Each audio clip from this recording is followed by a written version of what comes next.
even though we knew each other from college, we didn't decide to become co-founders overnight or immediately. We both took a very transparent and open approach to each other. We were both mature enough to know that for a startup to be successful, it is important that the co-founder dynamics work great, because the right co-founders thrive. But if co-founders don't get along, then that can be the reason for the startup to fail. So before we committed to each other, we actually had a trial and test period of 2 months.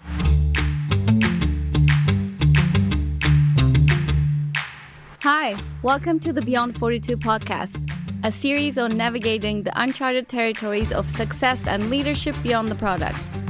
We explore how entrepreneurs thrive, especially in the rapidly changing world of tech.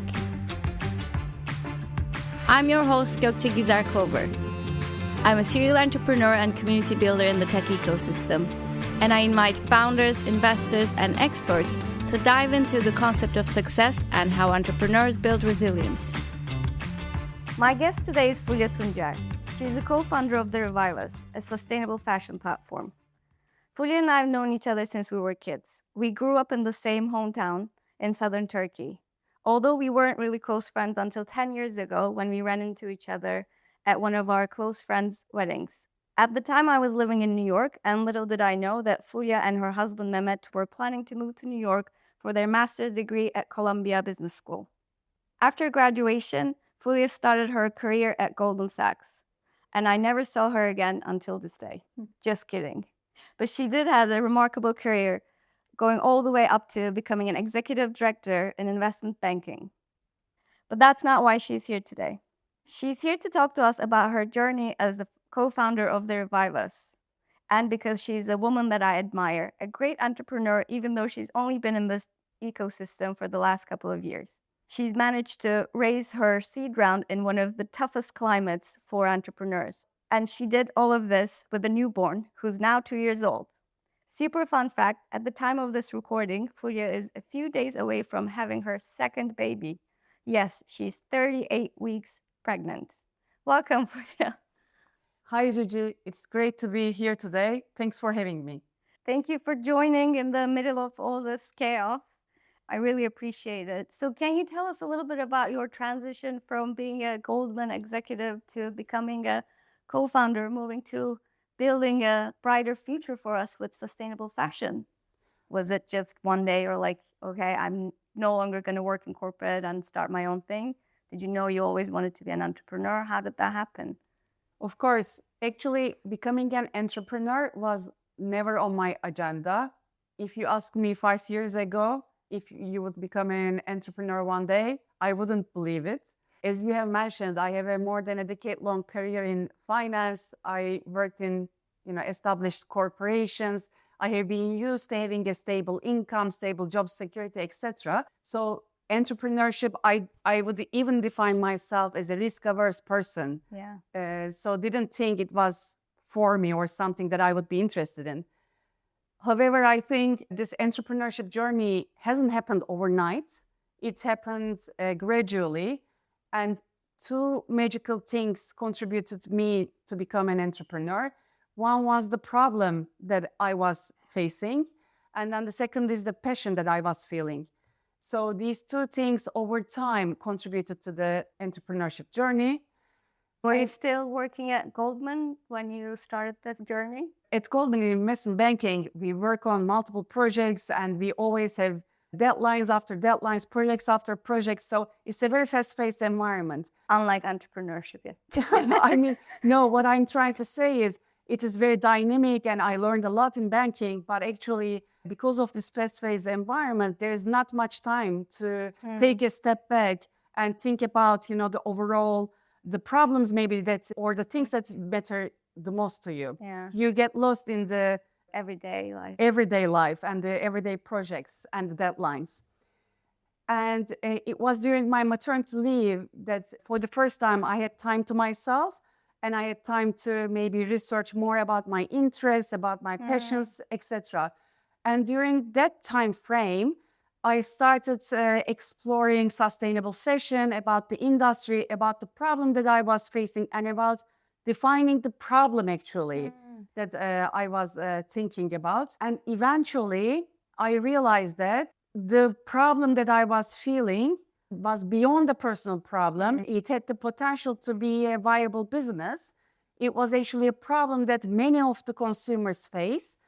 And this is how I became encouraged to start my business. Oh, wow.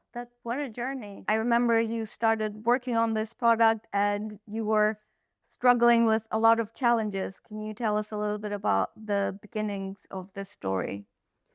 As a person who comes from a finance background, I didn't have the marketing or the technical background to build an online platform, indeed, but I wanted to progress the idea further from an idea stage to building the product itself.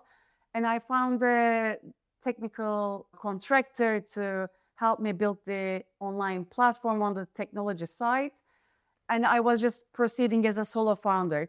But I realized that being a solo founder is very difficult because, I mean, you can never have, as a solo founder, you can never have all the skill sets that are required for the product.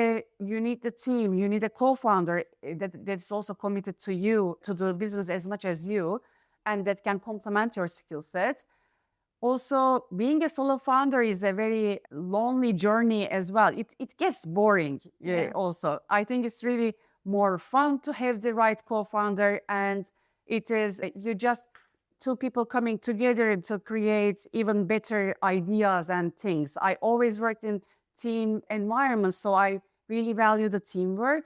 And I thought that I was the primary thing that I was missing as a solo founder was that team component, because I was able to work with marketing contractors, freelancers, technical contractors, etc. But these like outside contractors never commit to the business as much as you do. Whereas you need someone who can stand alongside you, who can, when the ship sails, that person is with you. When the ship sinks, that person is also with you. And how did you meet your co-founder?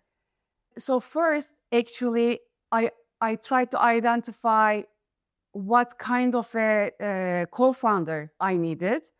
And I decided that for this sustainable fashion marketplace, the most important skill set was the marketing know-how that I was missing. So I started looking for a chief marketing officer type of a co-founder. And I started talking to people in the fashion industry. I was doing some, soft interviews, meeting people, etc. During this journey, I was also looking for a house in London to move. And you actually introduced me to someone in the neighborhood that I was looking a house at. I was going to meet with that person in a playground. And guess who was next to that person? My friend from college, Marve, who is now my co-founder.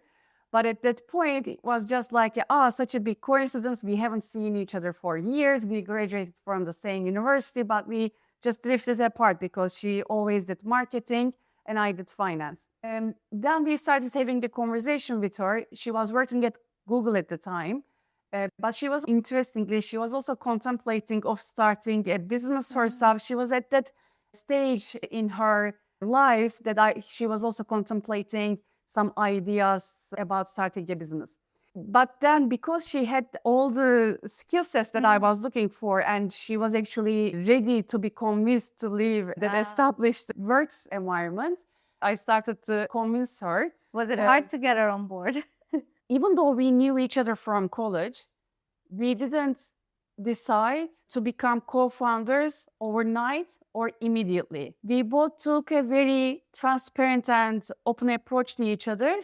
We were both mature enough to know that for a startup to be successful, it is important that the co-founder dynamics work great, because we hear that businesses that have the right co-founders thrive, but if co-founders don't get along, then that can be the reason for the startup to fail.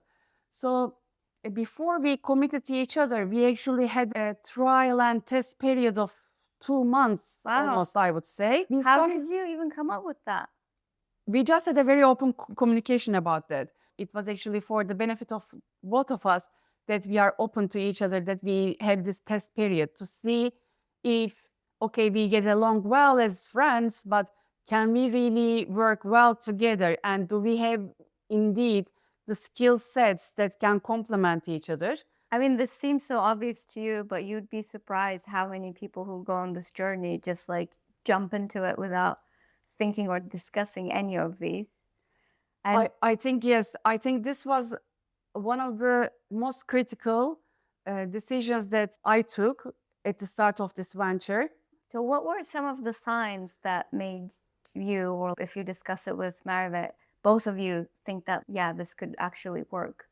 And what then has made it work? Because it sounds like you do have a great relationship as co-founders. So on the initial days at this like test period, we started working slowly together. She was working on one piece of the project, etc. And then she and I gradually got more involved in each other's business. I would say during that period, it became so obvious that we had the right complementary skills, but at the same time, we had very similar work ethic. What I mean is the work qualities. We are both very persistent. She doesn't take no as an answer. I don't take no as an answer. We get even more, we don't give up easily.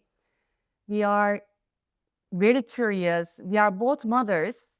We have life outside of the Revivas, but we also care the Revivas as our, third baby.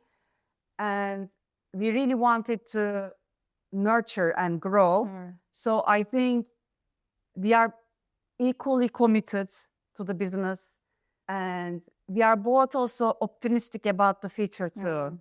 We think that we did our research, we did our homework, there's a viable business here, there's a problem to solve here. So yes, we are facing obstacles, but we don't give up easily. But I think during this relationship, now it is so easy to say these things because like Merve and I, like we are the, founding stones of the business now.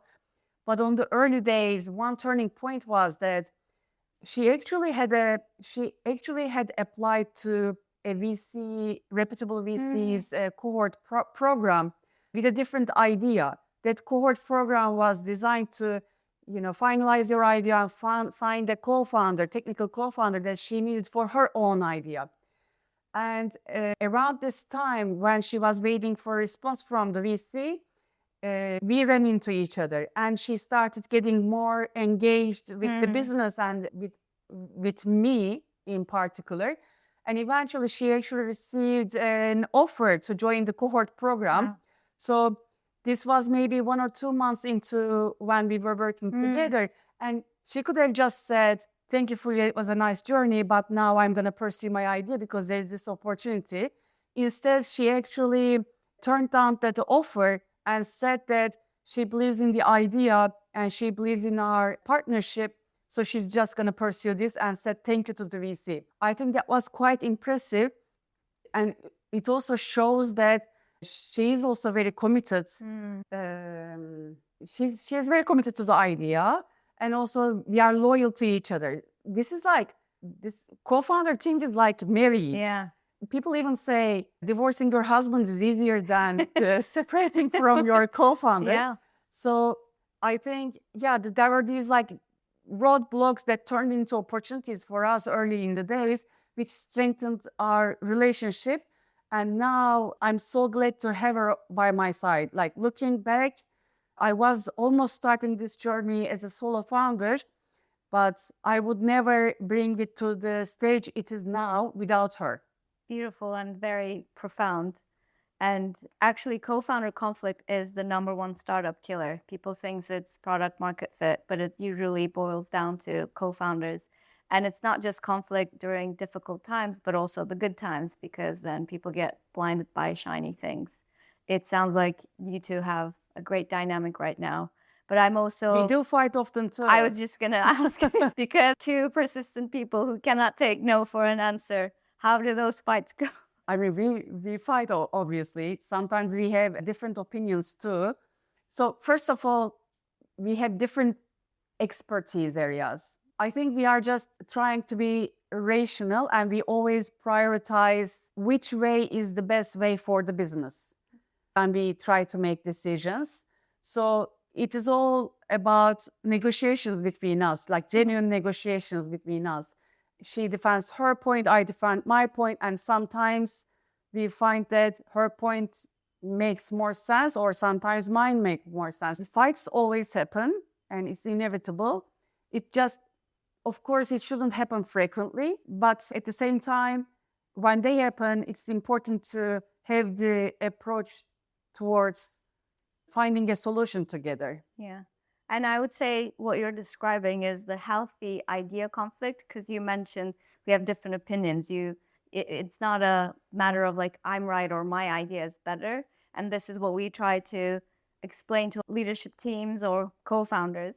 There's actually a great framework to explain what makes leadership team work. At the bottom of it, the foundation of it is trust. It sounds like that you have. But the second layer is conflict. And that is, as you described, is the healthy idea conflict, because you put it beautifully. You said, we're trying to make the best decisions and come up with the best ideas for the business. Okay. It's not a matter of whose idea is better. And then after you have the idea conflict, you go on to the next level is commitment. So you had your conflict, everyone made their points, you all commit to it. You're not supposed to go and say, oh, I told you so, if someone else's ideas go well. And after commitment, it's like after all the disagreements, everyone's committed, everyone's backing the same idea, going fully into it. Then there's accountability, making sure that everyone is held accountable. And at the top, that's what leads to results. Oh, great that you have a framework to describe what I was trying to contemplate. Now that you've been an entrepreneur for a year, reflecting back, what aspects of it do you think you were prepared for, and what was completely unexpected? At the start of our conversation, I actually said to you that I never thought I had the necessary skill sets to be an entrepreneur. But now, experiencing the entrepreneurship, there are, I would say, 3 things that really helped me to start the business and start the journey and pursue this journey, despite all the challenges. The first thing is, I think, being persistent. Persistence is so important because you see so many roadblocks, so many challenges. Some people don't believe in the idea as you do. And it's just important to not give up quickly, just get going. And the second thing is actually similar to persistence, but having a positive and optimistic attitude for the business. I think as a personality, I would define myself as an optimistic person. Anyways, do I have worries? Yes, of course. But I generally try to silence those worries or solve those worries and rather focus on my more optimistic whatever is thoughts. In your control. Yeah. Exactly. And that keeps me have a more peaceful night's sleep. And then thirdly, team is one of the most important things for a business to thrive. We are now 2 co-founders. I have finance background. Marve has marketing background. We have an advisor who is also our investor from the sustainable fashion industry. And then we have an e-commerce operations specialist on board. And we have interns now who can also help us with the sustainability assessments and then marketing assessments. We also have our technology experts on board too. So just identifying the skills roles that you need for the business, and just onboarding the right people, strong people can contribute to those roles are very, very important things for a startup to be successful, I believe. I want to dive into all of these, starting from the third one, because you make it sound so easy and obvious. What do you think prepared you for this? Being able to identify what's missing on the team, hiring, and then basically enabling those people to bring the skills necessary to contribute to the business. This is one of the things I really admire about you. You just left and you're like, I'm starting this. I don't have a technical background. I don't know this. I don't know that. I'm just going to find the people to do that.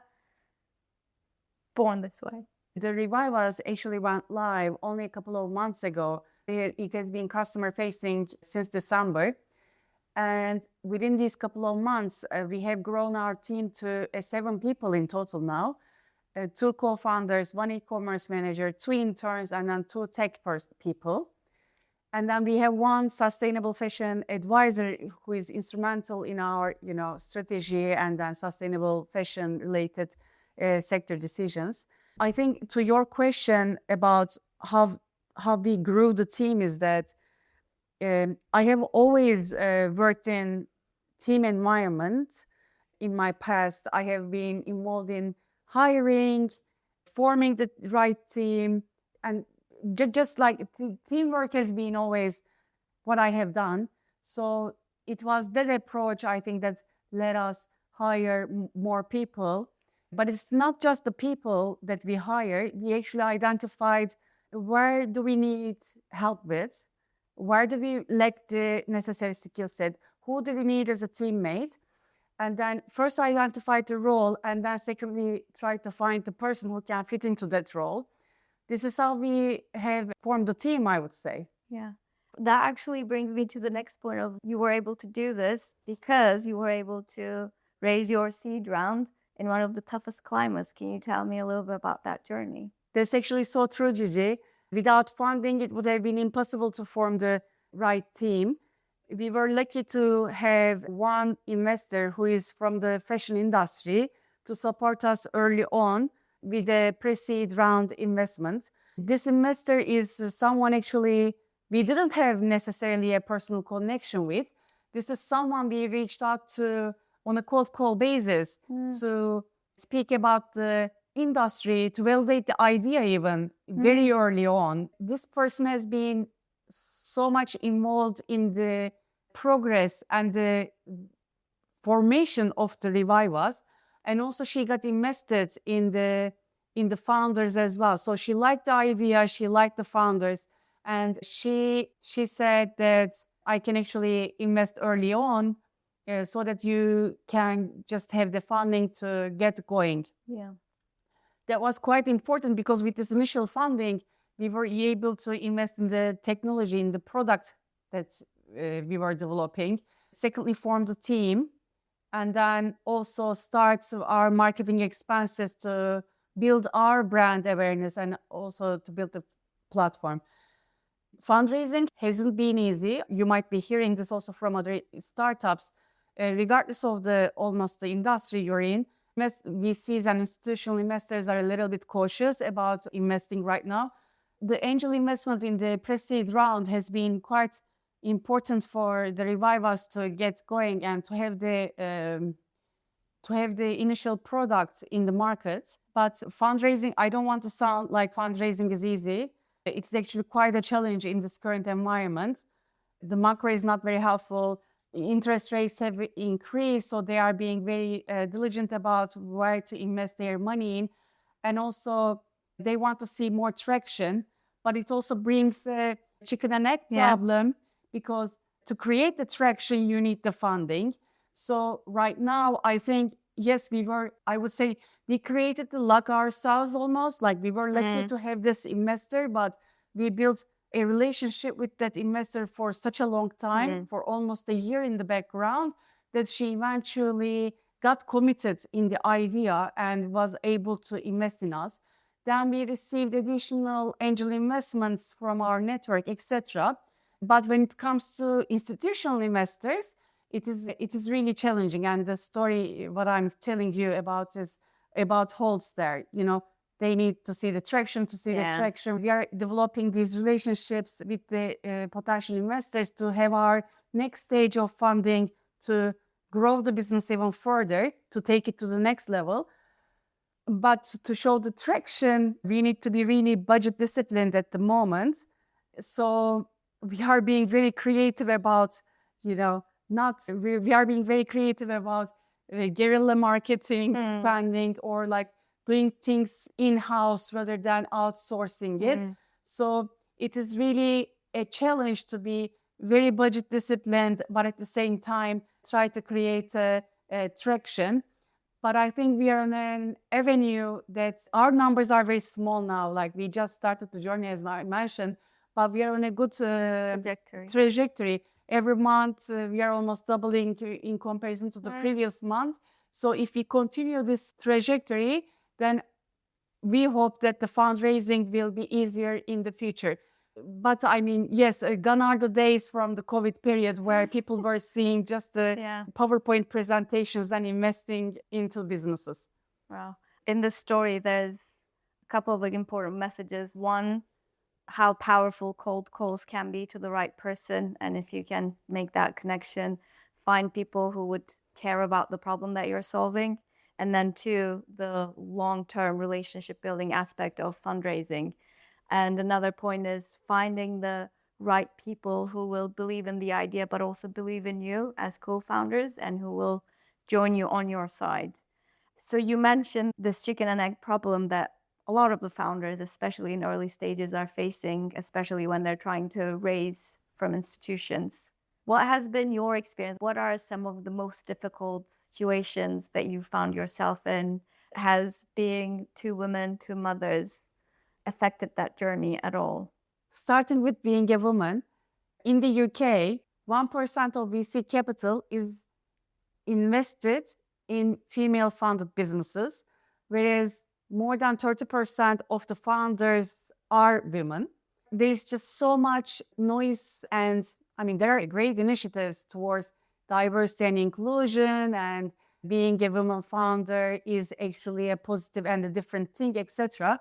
But I think these numbers show you the fact that the funding doesn't get to the female-funded businesses. And then the female-funded businesses, yes, we need the mentorship and all the resources and the sources, but ultimately, important thing is the funding to motivate the team to grow the business. Being a mother and a startup founder at the same time is not easy, I'll be honest. Merve has 2 kids. I have 1 kid, expecting the second one now. So the Revivas feels like our 3rd kid. So these 3 babies mean that we are juggling through all of them and we are constantly multitasking. I have so much respect to mothers in business, not necessarily in startups, but we think about, the household chores, about our child care, but at the same time, we are very ambitious to have a successful business. So it is a lot of thinking and a lot of multitasking and a lot of effort. When it comes to fundraising, most of the investors that we talk with are men. Some of them are greatly involved in their house. Some investors don't schedule calls around the bedtime of their kids as well. So that's actually quite such a progress that I am seeing, to be honest. Eventually, it is the mother that is thinking or carrying the burden of the child care more. And because we don't know who we talk to has what kind of a thought process, for me, it is easier not to mention it proactively unless it is needed, even though it is something quite important that's happening in my life. Wow, there's a lot of progress that needs to be made to make sure that women are comfortable sharing this, because I would say there's no one more efficient and productive and creative than a mother. Totally. Working mothers are warriors. Yeah. And men cannot, I think, fully comprehend the multitasking ability of the women, and they might down-estimate the ability of the mother to continue. Which actually brings me to the support system that you have. Can you tell us a little bit about that, please? Totally. I think for a working mother to build a career, not only in entrepreneurship, in any field of business, it is really important to have the necessary support system around her. This can be her partner, her family, whatever it is, but support system is quite crucial. Without the support system, women can't build a career. For me, I am lucky to have a very supportive husband who has a demanding career himself, but who is equally involved in the child care of our son. Without him, this startup would have been impossible for me. And in addition, also having additional, child care supports, such as it can be nanny, nursery, etc. That's also very important because we are an expat here and we are far from family. It takes a village to raise a kid. And unfortunately, our village is not in London. So we are just finding and creating our own village here. It doesn't even come down to just the mother and the father, because we have full-time jobs now. Yeah, so it's just important to build that support system and the routine with the necessary childcare And solutions. talking about support system, you also alluded to other like mentors or like your personal board of advisors, almost other people who've been through this path. What kind of people do you have to support you on this journey, both as a mother and as an entrepreneur? I would say I'm lucky to have the co-founder and the team that I have, especially as I am expecting my second kid now. Without them, if I was a solo founder, it would have been really difficult. They can take most of the things off my shoulder in my early days of delivery. So yes, I think I would say team is very important there. Now, going back to one of the things that you mentioned that is an important trait of being a founder is persistence and not giving up. I'm wondering, are there any days where you feel like giving up? And if you do, what keeps you going? I do, of course, and things are not always rosy, but it's almost like being stubborn. When you hear no, you get even more ambitious to prove that you can actually achieve that. Yes, I feel down sometimes, but I am just so passionate about what I am doing now. And I really like and I really believe in what we are doing now. So that drives me and that gets me going. That's great. It sounds like you found your purpose in a way, your calling, something that you're excited about. What you're talking about is exactly one of the things that differentiates the startups that go bust from the ones that end up lasting for long years and that are places that people love to work at. It's having that clear purpose and having that why. And it sounds like you found that in your business and your whole team is chasing that purpose, working diligently toward it. I just wanted to also ask you about the stress you have from being a founder, but not the stress itself, but how do you renew yourself? Like, how do you get back to that positive outlook? Like, what are some of the activities that really replenish you physically, emotionally, mentally, spiritually, that you make sure that you maintain your personal well-being and effectiveness? So because I am heavily pregnant, this time around is a little bit different from my regular exercises that I like to do. Although until 35 weeks of pregnancy, I am proud to say that I play tennis and I am still swimming. That's get my stress levels down. Are the two exercises that are like meditation to me, which are really helpful for my physical and mental well-being. But other than that, I think one thing that's important is that I'm also trying to leverage the flexibility that comes with having a startup. It is full on. You never log off. If you worked at a corporate, you can log off, but this is your business. You don't log off. But it also gives you the flexibility, and I am trying to take the advantage of it. For example, I have blocks on my calendar for the bedtime and for the time that my child comes from nursery. So, or like if there's a stay and play at the nursery in the middle of the day, I also block that time and I don't get meetings. Whereas if I was working for a corporate, probably I cannot attend an event during the day at the school. But because I have my own business now, I'm actually able to spend more time, quality time with my son.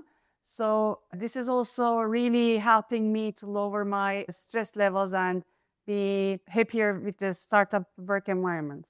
Wow. I mean, if only everyone knew how important it is to, especially for founders, to live their whole lives as their full selves in all of their roles, so that when they then show up for their work, which they care about almost more than anything else, it would end up in better business performance as well.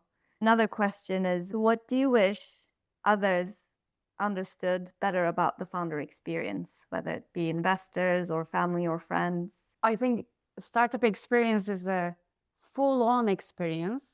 I never thought it would keep my mind this busy. But the important thing is the shift in the mindset. For example, when I was working for a company, logging back on to do work for a client after the bedtime of my child felt like a whole hassle, and it was just so hard to motivate myself to log back on. Whereas now, it just happens almost automatically because I am just curious. There are some things that are in my mind that I want to pursue, so I just do it. So I think it is not the amount of time that I'm working has changed, but it is the mindset that has shifted significantly that helps me feel healthier, happier in general, despite all the uncertainty that comes with having a startup. So then would you say you're surviving or thriving? Thriving. Yeah, what makes you say that? Look, I have been experiencing this just for a year now, the entrepreneurship journey. I had a more than a decade-long career in finance, but this year has been the most rewarding, challenging, and fun year of my career. Yes, it is so difficult, so uncertain, so many challenges, but it's at the same time so rewarding to work, to build something from scratch and see how what you build is growing. It's just an unbelievable feeling that I have never experienced before. Wow, that's beautiful. Other than welcoming your baby in a few days, what is next for you and your company? The Revivas right now is a sustainable fashion platform in the UK. We started in the UK and within the fashion category, but we have the vision to keep sustainability as the core because that's the most important thing for us. And around that core, we want to expand into new geographies and then new categories. Ultimately, our goal is to become a global go-to platform for sustainability. So we have a lot of things to do, and we'll just work towards that mission. Great, thank you. Do you have any questions for me? Okay, I have one question. Gigi, you're talking to founders every single day. You're seeing so many different startups and stories, failures and successes. How does this story sound to you? Wow, I cannot predict the future, but it sounds like you have the right components and the right foundation to build a lasting business, because you have the pillars of having a great team, great co-founder dynamics, at least a very open, honest, trust-based relationship, a very clear vision of what you want to build, and work ethic across your team members to go deliver quality work diligently, but with joy and passion. And it sounds like you started surrounding yourself with the right supporters and partners who have funding and influence that can help you on this journey. So it seems like you have a good trajectory ahead of you. It will get tougher than what you've experienced in this first year of your journey, but it sounds like you have a great support system and a great mindset to power through that as well. Thank you, Gigi. It's so great to hear this from you. Oh, thank you. I really believe in you and what you're building. Thank you so much for joining today and sharing your story and your journey so honestly and openly with us. Thank you. Thank you for having me. Thank you for tuning into this week's episode. Subscribe to our newsletter at beyond42.co and find out how we work with founders on their journey of success and leadership beyond the product. We deeply appreciate the support of our community on our journey. We love sharing these inspiring stories and practical insights. Please follow us and leave us a review, as it really helps us. Subscribe to the Beyond 42 podcast on your favorite streaming platform to catch upcoming episodes.